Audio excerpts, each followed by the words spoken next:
بسم اللہ الرحمن الرحیم۔ عبداللہ بن عمر رضی اللہ عنہ نے بیان کیا کہ ہم نبی کریم صلی اللہ علیہ وسلم کے ساتھ ایک سفر میں تھے اور میں ایک سرکش اونٹ پر سوار تھا۔ نبی کریم صلی اللہ علیہ وسلم نے عمر رضی اللہ عنہ سے فرمایا کہ یہ اونٹ مجھے بیچ دے۔ چنانچہ آپ نے اسے خرید لیا اور پھر فرمایا عبداللہ تو یہ اونٹ لے جا، میں نے یہ تجھ کو بخش دیا۔ صحیح بخاری حدیث نمبر 2611۔ ابن عمر رضی اللہ عنہ نے بیان کیا کہ عمر رضی اللہ عنہ نے دیکھا کہ مسجد کے دروازے پر ایک ریشمی ہلا بک رہا ہے۔ آپ نے رسول اللہ صلی اللہ علیہ وسلم سے عرض کیا کہ کیا اچھا ہوتا اگر آپ اسے خرید لیتے اور جمعے کے دن اور وفود کی ملاقات کے مواقع پر اسے زیب تن فرما لیا کرتے۔ حضرت صلی اللہ علیہ وسلم نے اس کا جواب یہ دیا کہ اسے وہی لوگ پہنتے ہیں جن کا آخرت میں کوئی حصہ نہیں ہوگا۔ کچھ دنوں بعد حضرت صلی اللہ علیہ وسلم کے یہاں بہت سے ریشمی ہلے آئے اور آپ نے ایک حلہ ان میں سے حضرت عمر رضی اللہ عنہ کو بھی عنایت فرمایا۔ عمر رضی اللہ عنہ نے اس پر عرض کیا کہ آپ یہ مجھے پہننے کے لیے عنایت فرما رہے ہیں، حالانکہ آپ خود عطارد کے حلوں کے بارے میں جو کچھ فرمانا تھا فرما چکے ہیں۔ آپ نے فرمایا کہ میں نے اسے تمہیں پہننے کے لیے نہیں دیا ہے۔ چنانچہ عمر رضی اللہ عنہ نے اسے اپنے ایک مشرک بھائی کو دے دیا جو مکے میں رہتا تھا۔ صحیح بخاری حدیث نمبر 2612۔ ابن فضل نے بیان کیا ان سے ان کے والد نے نافع سے اور ان سے ابن عمر رضی اللہ عنہ نے بیان کیا کہ نبی کریم صلی اللہ علیہ وسلم حضرت فاطمہ کے گھر میں تشریف لے گئے لیکن اندر نہیں گئے۔ اس کے بعد حضرت علی رضی اللہ عنہ گھر آئے تو فاطمہ رضی اللہ عنہ نے ذکر کیا کہ آپ صلی اللہ علیہ وسلم گھر میں تشریف نہیں لائے۔ علی رضی اللہ تعالی عنہ نے اس کا ذکر جب حضرت صلی اللہ علیہ وسلم سے کیا تو آپ نے فرمایا کہ میں نے اس دروازے پر دھاری دار پردہ لٹکا دیکھا تھا، اس لیے واپس چلا آیا۔ آپ نے فرمایا کہ مجھے دنیا کی آرائش و زیبائش سے کیا سروکار۔ حضرت علی رضی اللہ عنہ آ کر ان سے آپ کی گفتگو کا ذکر کیا تو انہوں نے کہا کہ آپ مجھے جس طرح چاہیں اس سلسلے میں حکم فرمائیں۔ حضرت صلی اللہ علیہ وسلم کو جب یہ بات پہنچی آپ نے فرمایا کہ فلاں گھر میں اسے بھجوا دیں، انہیں اس کی ضرورت ہے۔ صحیح بخاری حدیث نمبر 2613۔ عبد الملک بن میسرہ نے خبر دی، کہا کہ میں نے زید بن وہب سے سنا کہ حضرت علی رضی اللہ عنہ نے بیان کیا کہ نبی کریم صلی اللہ علیہ وسلم نے مجھے ایک ریشمی حلہ ہدیے میں دیا تو میں نے اسے پہن لیا، لیکن جب غصے کے آثار روئے مبارک پر دیکھے تو اسے اپنی عورتوں میں پھاڑ کر تقسیم کر دیا۔ صحیح بخاری حدیث نمبر 2614۔ شیبان نے بیان کیا قتادہ سے اور ان سے انس رضی اللہ عنہ نے بیان کیا کہ نبی کریم صلی اللہ علیہ وسلم کی خدمت میں دبیز قسم کے ریشم کا ایک جبہ ہدیے کے طور پر پیش کیا گیا۔ آپ اس کے استعمال سے مردوں کو منع فرماتے تھے۔ صحابہ کو بڑی حیرت ہوئی کہ کتنا عمدہ ریشم ہے۔ آپ نے فرمایا تمہیں اس پر حیرت ہے، اس ذات کی قسم جس کے ہاتھ میں محمد کی جان ہے، جنت میں سعد بن معاذ رضی اللہ عنہ کے رومال اس سے بھی زیادہ خوبصورت ہیں۔ صحیح بخاری حدیث نمبر 2615۔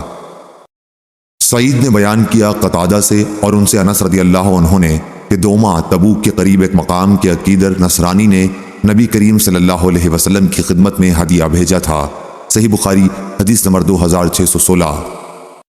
خالد بن حارث نے بیان کیا ان سے شعبہ نے، ان سے ہشام بن زید نے اور ان سے انس بن مالک رضی اللہ عنہ نے کہ ایک یہودی عورت نبی کریم صلی اللہ علیہ وسلم کی خدمت میں زہر ملا ہوا بکری کا گوشت لائی۔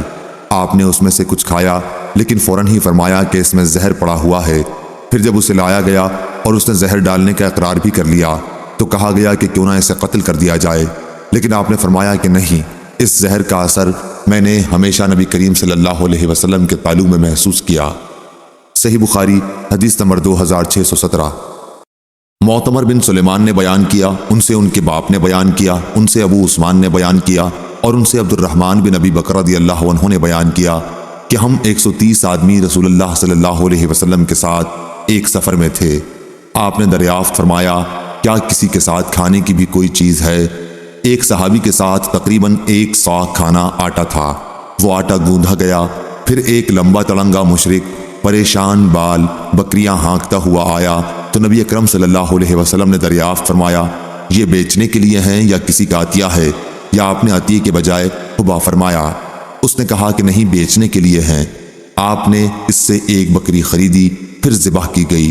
پھر نبی کریم صلی اللہ علیہ وسلم نے اس کی کلیجی بھوننے کے لیے کہا، قسم خدا کی 130 اصحاب میں سے ہر ایک کو اس کلیجی میں سے کاٹ کے دیا جو موجود تھے۔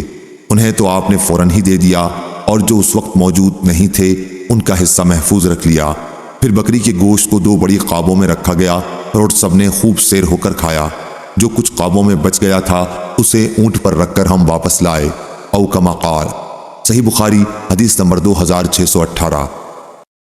عبداللہ بن دینار نے بیان کیا اور ان سے عبداللہ بن عمر رضی اللہ عنہ نے کہ عمر رضی اللہ عنہ نے دیکھا کہ ایک شخص کے یہاں ایک ریشمی ہولا جوڑا بک رہا ہے، تو آپ نے نبی کریم صلی اللہ علیہ وسلم سے کہا کہ آپ یہ جوڑا خرید لیجئے تاکہ جمعہ کے دن اور جب کوئی وفد آئے تو آپ اسے پہنا کریں۔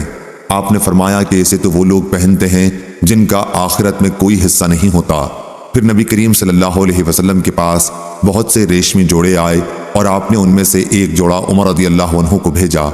عمر رضی اللہ عنہ نے کہا کہ میں اسے کس طرح پہن سکتا ہوں جبکہ آپ خود ہی اس کے متعلق جو کچھ ارشاد فرمانا تھا فرما چکے ہیں۔ آپ نے فرمایا کہ میں نے تمہیں پہننے کے لیے نہیں دیا بلکہ اس لیے دیا کہ تم اسے بیچ دو یا کسی غیر مسلم کو پہنا دو۔ چنانچہ عمر رضی اللہ عنہ نے اسے مکے میں اپنے ایک بھائی کے گھر بھیج دیا جو بھی اسلام نہیں لایا تھا۔ صحیح بخاری حدیث نمبر 2619۔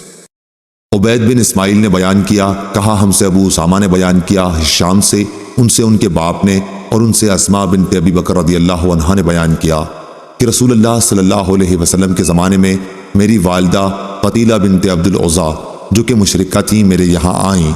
میں نے آپ سے پوچھا، میں نے یہ بھی کہا کہ وہ مجھ سے ملاقات کی بہت خواہش مند ہیں، تو کیا میں اپنی والدہ کے ساتھ صلہ رحمی کر سکتی ہوں؟ حضرت صلی اللہ علیہ وسلم نے فرمایا کہ ہاں، اپنی والدہ کے ساتھ صلہ رحمی کر۔ صحیح بخاری حدیث نمبر 2620۔